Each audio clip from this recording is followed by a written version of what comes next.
These are the notes for AP Calculus on the topic of polar functions with the graphing calculator continued.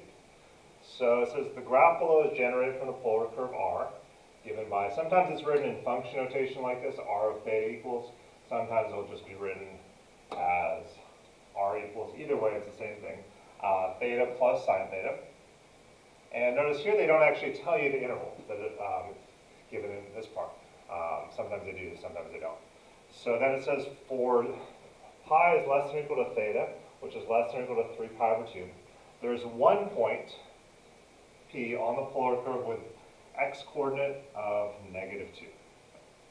So what we want to do is figure out is at these endpoints of our interval, pi and 3 pi over 2, where is that situated on our graph here? So let's go ahead and find R of pi. So we substitute in the pi for both of those thetas. So it'd be pi plus the sine of pi. Well, the sine of pi, though, is 0, so that just gives you pi. So first, the direction, the angle is pi. That's to the left. This heading this way, and it's pi in that direction, so this is a positive radius. You can see that gives you the point right here. So this corresponds to theta equals pi. And then the 3 pi over 2, let's see where that corresponds to on our graph here. We substitute in 3 pi over 2. That will be 3 pi over 2 plus the sine of 3 pi over 2.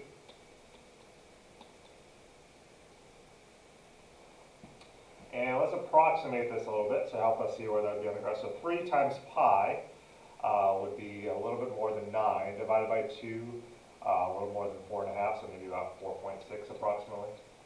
And then sine of 3 pi over 2 is -1. So this would be approximately 3.6. So 3 pi over 2 is heading straight down, that's the angle, and then it's 3.6 in that direction. You can see that gives you the point right there above. So this corresponds to theta equals 3 pi over 2. So the one point we're looking for is, you can see in this part of the graph here. And you can actually see it visually here, where the x-coordinate is -2, looks like about right there. That's what we're trying to find. And we're trying to find the angle, theta, that corresponds to point B. So we know x-coordinate is 2. What angle right here is going to give us that exact x-coordinate of -2? So anytime on these polar curves, you have something involving rectangular coordinates like x or y, you've got to use those two equations to memorize. So for an x-coordinate, remember for polar curves, x is always equal to r times the cosine of theta. And then you just substitute in your specific r right here, theta plus sine theta. So x would equal theta plus sine theta times cosine theta. And we know x has to be -2. So actually I can erase this x here and put -2. And then this one would be tough to solve without a graphic calculator. So we're going to use the graphic calculator to solve it. You can use it to solve any equation here. The key is, remember, even though this is polar, as far as I know, it can only be solved in regular function mode. So I'll put a little note here so you don't forget that's what we're doing.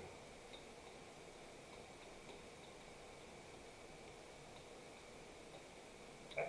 So to solve any equation using your graphic calculator in regular function mode, let's first look at the 84.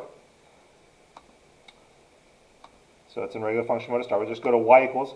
And for one side of the equation, just enter in this case is -2. It doesn't matter which is y1 and which is y2. And the other side of the equation, put as y2. So the only difference is because it's in regular function mode, I'm going to type it in with x's instead of thetas. So wherever there's a theta, I'm going to put an x. X plus sine of x. Close parentheses on the sine, close parentheses on the x plus sine x, and then times cosine x. And then let's change our window size next, because remember, the x minimax, in this case, that's like the theta minimax. You can see that's right here. Because we don't want to see more than this interval, otherwise we might end up with the wrong angle there. So this is our x minimum on our graphing calculator, the pi, and the 3 pi over 2, that's our x maximum on the graphing calculator.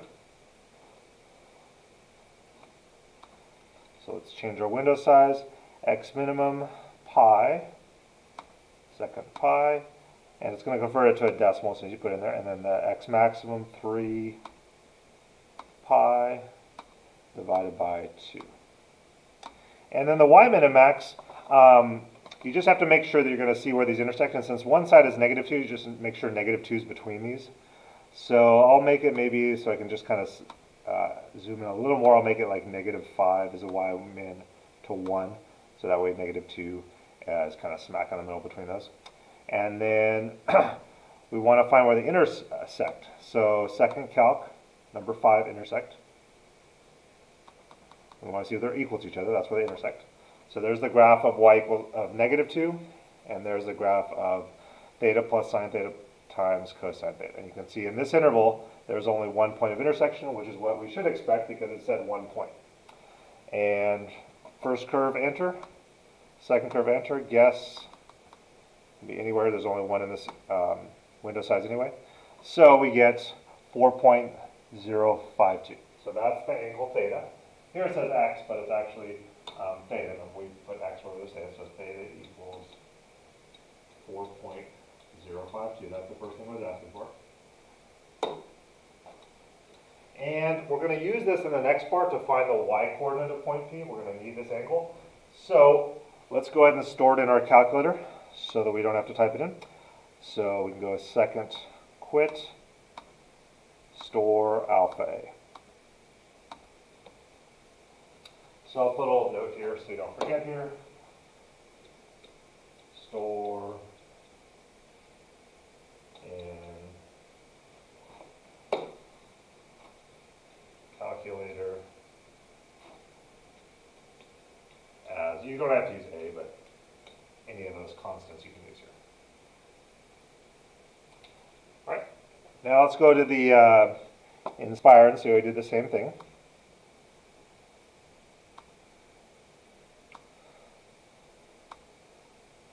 So for Inspire, new document, add graphs. Again, we're going to start in regular function mode here. So negative 2 for F1, down, and then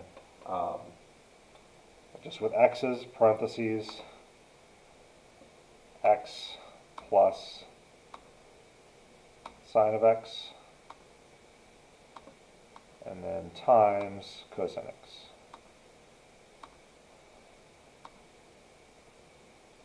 So you can see if we don't change our window size, we're going to have 1, 2, 3, 4, 5 different points of intersection. So, and only one of those is what we're really looking for. So that's why it's important to change it, again, to pi as your x minimum, and 3 pi over 2 as your x maximum. And you can see there's our 1 point of intersection. Then you go menu, analyze graph, intersection. Lower bound to the left right here, upper bound to the right, and there it is.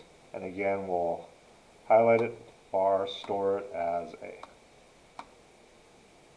All right, so that answers the first part of the question. We found the angle theta, and 4.025, that, if you think about it, that makes sense here because pi, the angle pi, right, this direction is 3.14 radians, so that should be more than 3.14.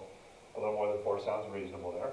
Now it says find the y-coordinate of this point. So we know the x-coordinate is negative 2. We know the angle that gets you there is 4.052. To find the y-coordinate, well then we have to use, remember to get x in there we had to use x equals r cosine theta. To get y in there, anytime we deal with polar coordinates, you have to have it memorized that y equals r times sine theta. And substitute our specific r right here, theta plus sine theta for this problem.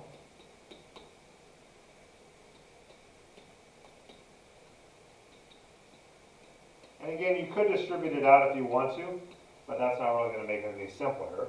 Really, now that we know what theta is, all we have to do is take that theta we got right here, 4.052, and substitute in for all three places right there on our calculator to evaluate what y is equal to. So that's why we stored it as a, so that we don't have to keep typing this value in at three different places. So let's go back to the 84, and we can just type in, since we just stored it as a, parentheses alpha a plus sine alpha a, close parentheses, on the sine, then another close parentheses on the theta plus sine theta, and then times sine of alpha a. And we get negative 2.577. So that's our y coordinate.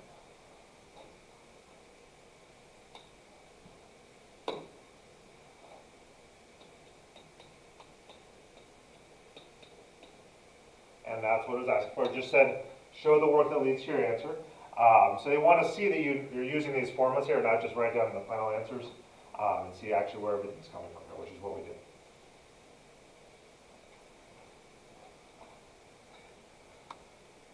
Okay, now let's take a look at how we do the same thing on the Inspire. Again, you would just go doc, insert, calculator, and then here we could enter in, again, we stored it as a, so parentheses, a plus sine of a, and then times sine of a. And we get the same value there. And then you can see if it seems reasonable because they give you the graph. We got negative 2.577. If you look right here, that looks about like where it could be, right? There's a y coordinate at that point. Versus if we got an answer like negative 7 or something, we go, okay, wait, that's way off. Something went wrong. All right, so that's part A. Let's take a look at the same overall problem. Something else is asked for in part B here. So sometimes what they'll do is they'll combine polar problems with parametric problems, kind of put them together. So this one's saying a particle is actually moving along a polar curve, and here's the parametric part, has position x of t, y of t at time t, that's the parametric, and where t is the time. And the particle moves along the curve so that dy dt equals dy d theta. And theta equals 0 when t equals 0. So here they're basically saying the angle and the time are the same in regards to the y coordinate and how that's changing. So it's saying time is 0 when theta is 0, there's both 0 simultaneously, and the derivative dy dt is the same as the derivative d theta. Numerically, they're always the exact same value. So then it's asking for, well, what's dy dt specifically at theta equals 11 pi over 6. So we're asked to find dy dt specifically when theta equals 11 pi over 6. Now normally this wouldn't make sense because this is theta and dy dt normally wouldn't have a theta. And that's why they tell you this though. So this is identical to say dy d theta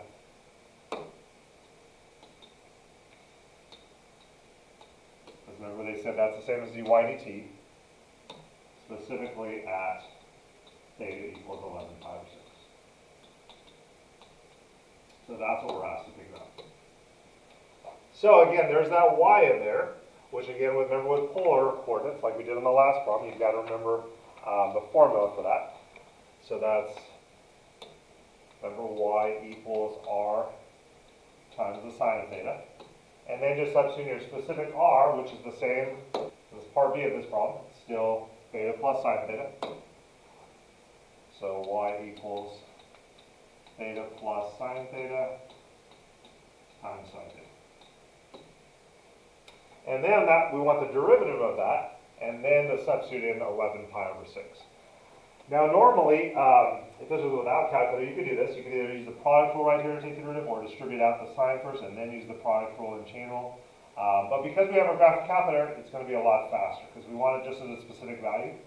So then what we're going to do, and this is what it will look like kind of on the Inspire and the newer TI-84s, is take the derivative with respect to theta of this expression we just found right here of y. theta plus sine theta times sine theta. And again, specifically at theta equals 11 pi over 6. Using the numerical derivative on our calculator, let's see what that gives us.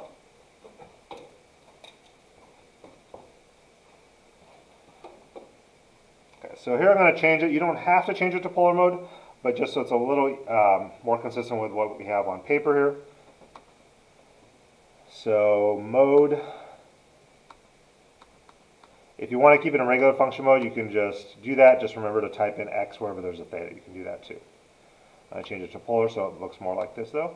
And then numerical derivative, remember, is math, and then number 8 on the TI-84, and deriv.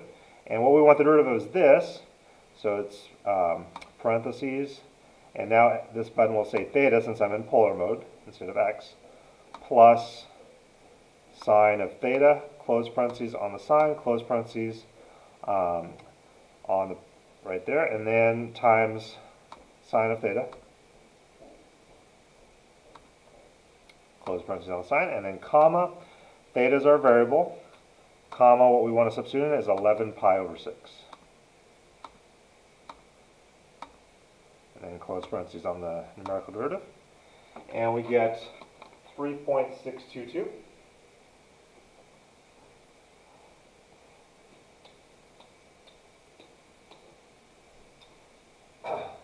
So that's the first thing we're asked to find. Let's look at how we do the same thing on the Inspire, and then we'll look at interpreting the answer. So on the Inspire, there's probably different ways to go about it, but I think the easiest way here when you plug in a specific value is to go menu, calculus, derivative at a point. The variable here, we can just use theta there, or x if you put all x's everywhere. And the value we want to plug in is 11 pi over 6. Whoops, I forgot the pi here.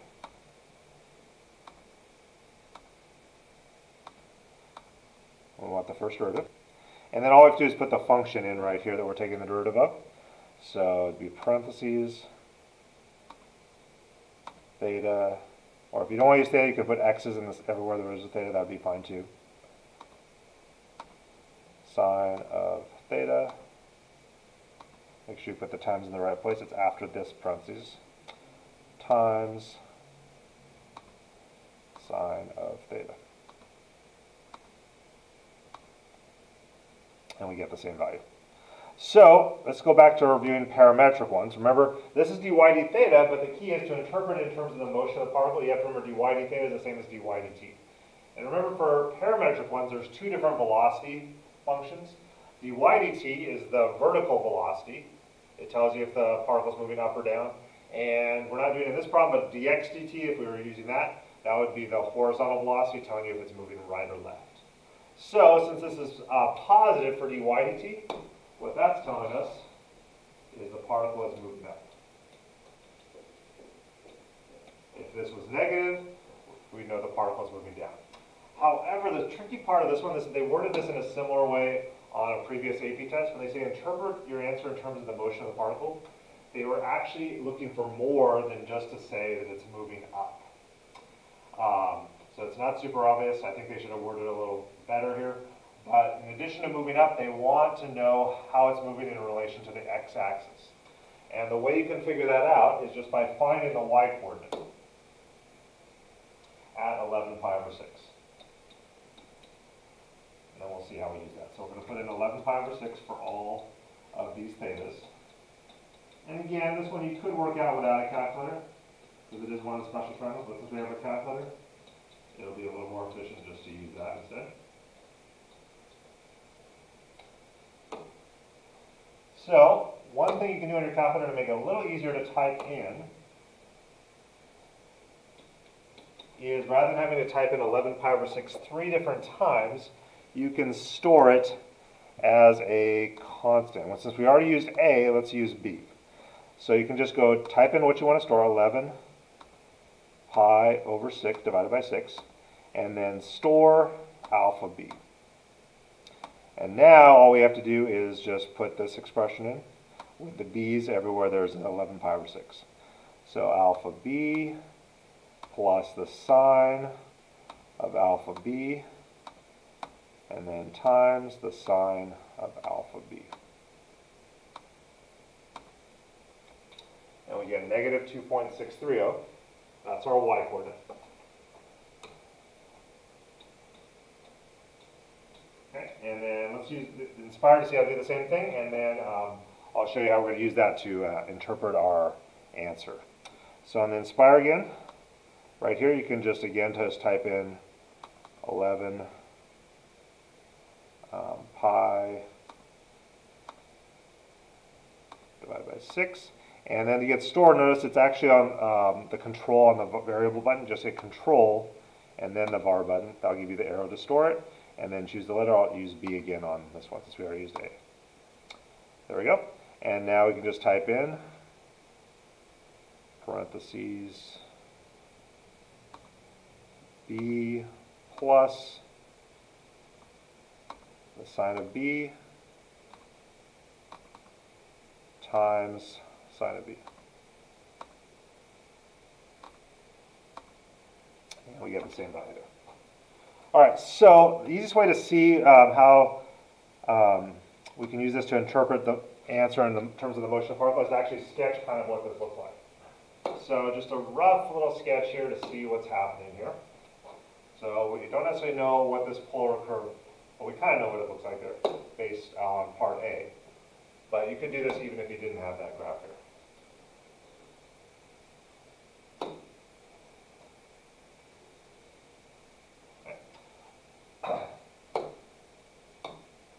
So now we know it's at about negative, we don't know the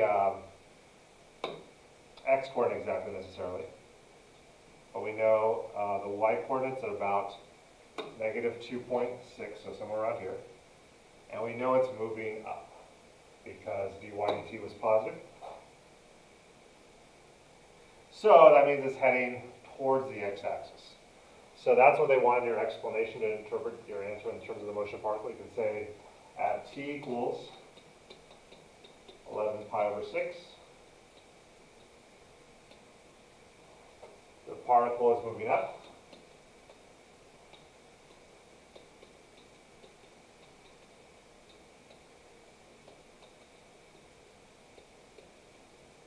Towards the x-axis.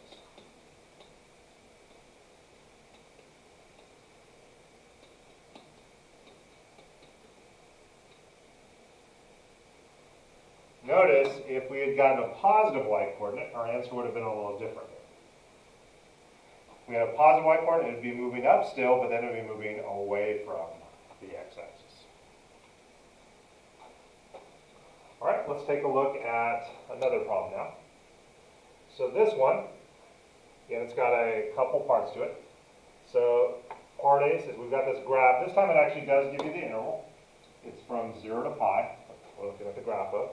And it says find drd theta specifically at theta equals 1.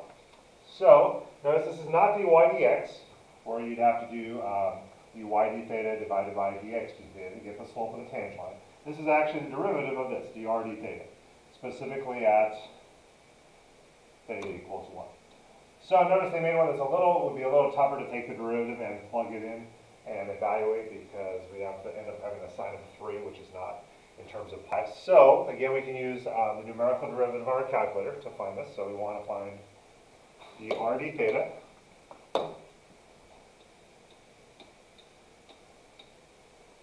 specifically at theta equals 1. So I'll just put a little note here. We're going to use the numerical derivative on the calculator. So when you look back at your notes, you'll remember how we did this.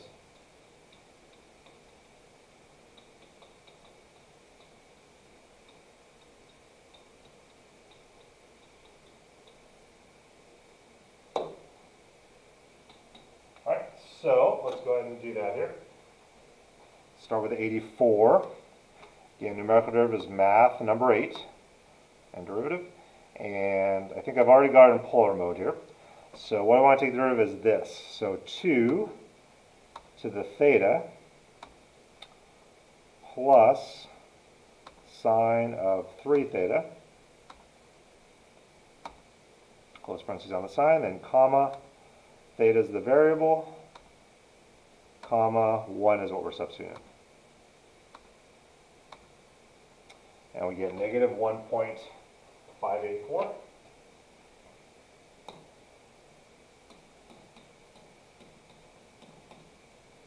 Okay, so that's the first thing it asked. Now let's see if I do the same thing on the Inspire. Again, you can go menu, calculus, derivative at a point. The variable here is theta, or if you want to use all x's, that's fine too. The value we want to plug in for theta is 1.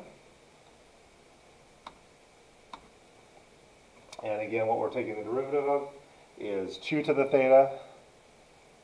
So 2, then the exponent to the theta. Hit the right arrow to get out of the exponent, and then plus sine of 3 theta.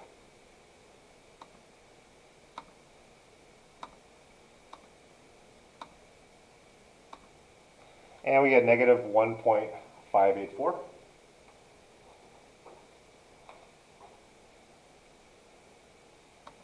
Same thing we got here. All right, now you might remember we also went over the second part of this without the calculator. What does this say about the radius? Well, dr dt is the rate of change of the radius here, so that's telling you at theta equals 1, r is decreasing, since we have a negative answer. And what does this say about the curve?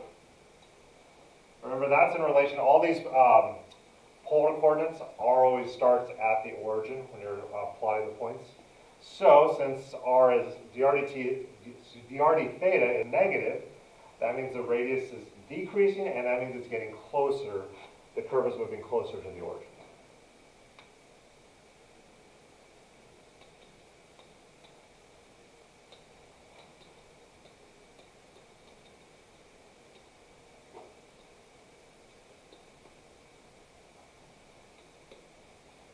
Or you could say towards the origin, I guess, either way. Versus if we had gotten a positive answer for dr d theta, remember that would mean that r is actually increasing and the curve is moving away from the origin. Would be the other possible answer you could get.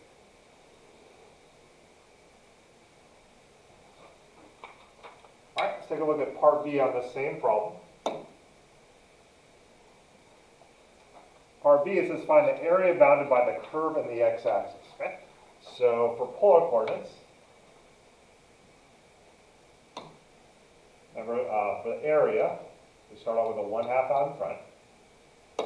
And then we need the integral, we need the lower and upper limits here. So this one gives you a big clue because they do tell you the interval, but it's kind of like the ones where we just find the area in a certain quadrant, except we want here between the curve and the x-axis, which you can see here is both the first and second quadrant. So what you can do real quick here to just ensure that it is these endpoints, like it looks, is it's kind of optional because it kind of has to be here because it's showing you the whole graph on the interval.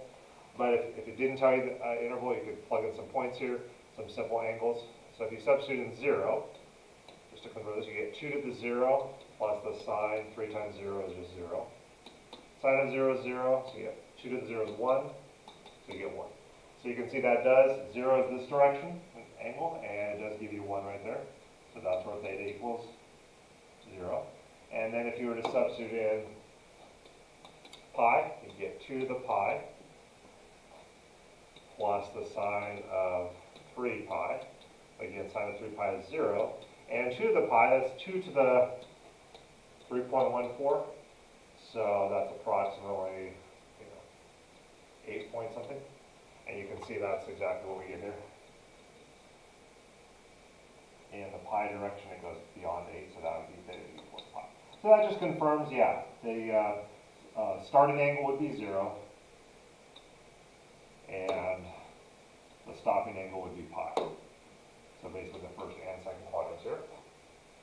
And then, remember, it's the radius squared. Here's our specific radius here. So it'd be 2 theta plus sine of 3 theta squared, and then times d theta.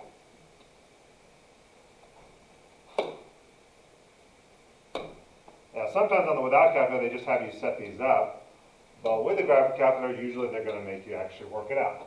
So let's see how we put that in our calculator. Let's start with a TI-84. So again, you can have in either mode. If it's in polar mode, you can use theta. If it's in regular function mode, you can put x wherever the theta is. So I'm just going to use 0.5 here instead of 1/2, same thing. And then math number 9, function integrate. And then what we're integrating is 2 to the theta plus the sine of 3 theta. And then, whoops, I just realized I forgot to add these this open parentheses in green right here.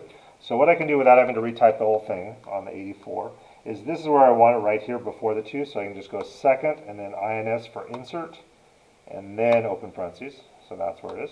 And then I need a close parentheses, so then I can square this whole thing. Then comma theta is my variable, comma 0 is the lower limit, comma, whoops, not alpha, second pi is the upper limit. And we can see the area is 31.623.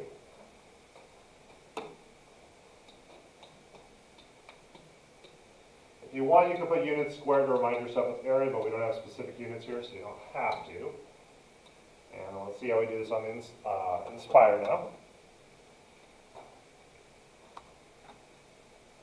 Inspire, again, you can just hit the button right next to the 9. There's our integral symbol. Oops, out in front here. Let's put 0.5 or 1/2 there. Lower limit is 0. And this is kind of what it'll look like on the newer 84, similar to this once you hit math number 9. Upper limit is pi. And then here, I'm not going to forget to open parentheses here. And then we have 2 to the theta plus the sine of 3 theta. And then don't forget this whole thing is squared d theta. I get the same value. And then you can just kind of, since they give you the graph, you can kind of see if your answer is reasonable or not. We got 31.623. So if you just do a simple shape that's kind of close, it's like a rectangle, notice. If you do this rectangle here, there would be 3 by 9. That'd be 27 right there. So you can see this looks like it might be a little bigger than 27. It's got this whole section here. So again, a reasonable answer. And that concludes the notes for AP Calculus on the topic of polar functions with the graphing calculator continued.